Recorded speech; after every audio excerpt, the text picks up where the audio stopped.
আসসালামু আলাইকুম। লিলি রান্নাঘরে সবাইকে স্বাগত। তো আমার আজকের রেসিপিতে আছে মিষ্টি কুমড়ো আর আলু দিয়ে দেশি মুরগির মাংস। আর এইভাবে রেসিপিটি না খেয়ে থাকলে একবার বানিয়ে খেয়ে দেখুন। একবার খেলে কিন্তু বারবার খেতে ইচ্ছা হবে, এত দারুণ টেস্ট হয়েছিল। তো আসুন তাহলে দেখে নেওয়া যাক আজকের রেসিপি। তো তার জন্য প্রথমেই চুলাতে কড়াই বসিয়ে কড়াইয়ের মধ্যে দিয়ে দিলাম পরিমাণ মতো সরষের তেল। আর আমি এই রেসিপিটি সরষের তেলে বানিয়ে নিচ্ছি, আপনারা চাইলে সাদা তেলেও বানাতে পারেন। তো এবার তেলটা গরম হয়ে যাওয়ার পর তেলের মধ্যে দিয়ে দিলাম 2 থেকে 3টে বড় বড় পেঁয়াজ কুচি। পেঁয়াজটা দিয়ে একটু নাড়াচাড়া করে এবার এর মধ্যে দিয়ে দেব 3টে ছোটো এলাচ আর কয়েক টুকরো দারচিনি। আর এলাচের মাথাগুলোকে আমি ফাটিয়ে দিয়েছি। এবার পেঁয়াজটা নাড়াচাড়া করে ব্রাউন কালার করে ভেজে নেব। কালারটা চেঞ্জ হয়ে গেলে এর মধ্যে দিয়ে দেব স্বাদ মতো লবণ। আর লবণটা আমি পরিমাণে একটু কম দিয়েছি, কেননা চিকেনটা আগে থেকে লবণ দিয়ে সিদ্ধ করে রেখেছি। দিয়ে দিচ্ছি 1 চা চামচ হলুদ গুঁড়ো, 1 চা চামচের থেকে একটু কম পরিমাণে লঙ্কার গুঁড়ো। আর ঝালটা যে যার পছন্দ মতো দিয়ে নিতে হবে। 1 চা চামচ জিরে গুঁড়ো, 1/2 চা চামচ ধনে গুঁড়ো। আর দিয়ে দিচ্ছি সানরাইজ মিট মশলা। এই মিট মশলাটা যে কোনো মুদি দোকানে পাওয়া যায়। আর দিয়ে দেব 1/2 চা চামচ পরিমাণে কাশ্মীরি লাল মির্চ পাউডার। এটা দিলে চিকেনের কালারটা খুব সুন্দর আসবে। দিয়ে দিলাম 1 চা চামচ পরিমাণে আদা রসুন পেস্ট। আমি আদা রসুন একসঙ্গে পেস্ট বানিয়ে দিয়েছি, আপনারা চাইলে আলাদা আলাদাভাবে দিতে পারেন। তো এবার সমস্ত মশলা একসঙ্গে একটু ভালোভাবে কষিয়ে নিয়েছি। দিয়ে দিচ্ছি একটা কুচনো টমেটো। আর দিয়ে দেবো 2 থেকে 3টে ছোটো ছোটো তেজপাতা। তো এবার সমস্ত কিছু মশলার সঙ্গে খুব ভালোভাবে কষাতে থাকবো। আর অল্প পরিমাণে একটু জল দেব।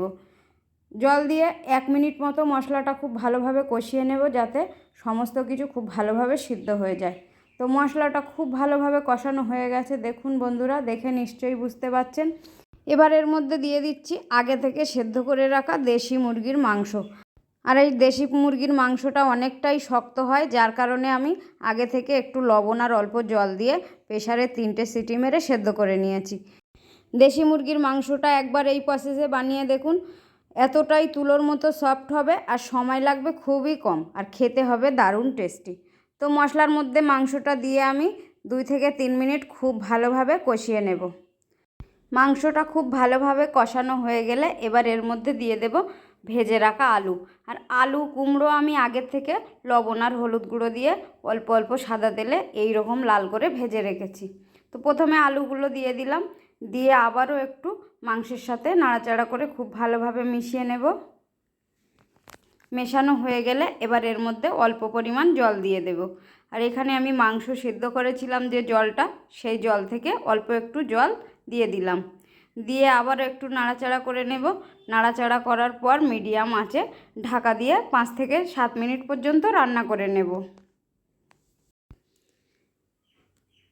তো ফিরে এলাম 7 মিনিট পর। তো ঢাকাটা খুলে আবারও একটু নেড়েচেড়ে দেব। আর আলুটা খুব সুন্দরভাবে সেদ্ধ হয়ে গেছে। এবার এর মধ্যে দিয়ে দিচ্ছি ভেজে রাখা কুমড়োর পিসগুলো। দিয়ে আবারও খুব ভালোভাবে সমস্ত কিছু নাড়াচাড়া করে মশলার সঙ্গে খুব ভালোভাবে মিশিয়ে নেব। আর বন্ধুরা, আলু দেওয়ার অনেক পরে আমি কুমড়োটা দিয়েছি, কেননা কুমড়োটা অনেকটাই নরম, খুব তাড়াতাড়ি সেদ্ধ হয়ে যায়। তো আবারও নাড়াচাড়া করে মেশানোর পর একবারে জলটা দিয়ে দেব। জলটা দিয়ে খুব ভালোভাবে একটু নেড়েচেড়ে দেব। দেওয়ার পর ফুটে আসার পর্যন্ত অপেক্ষা করব। ঝোলটা খুব ভালোভাবে ফুটে গেলে ঢাকা দিয়ে কিছুক্ষণ রান্না করে নেব। আবারও কিছুক্ষণ পর ঢাকাটা খুলে নিলাম। নিয়ে উপর থেকে দিয়ে দিচ্ছি একটু কোচানো ধনেপাতা। আর দিয়ে দেব 4 থেকে 5টা কাঁচা লঙ্কা।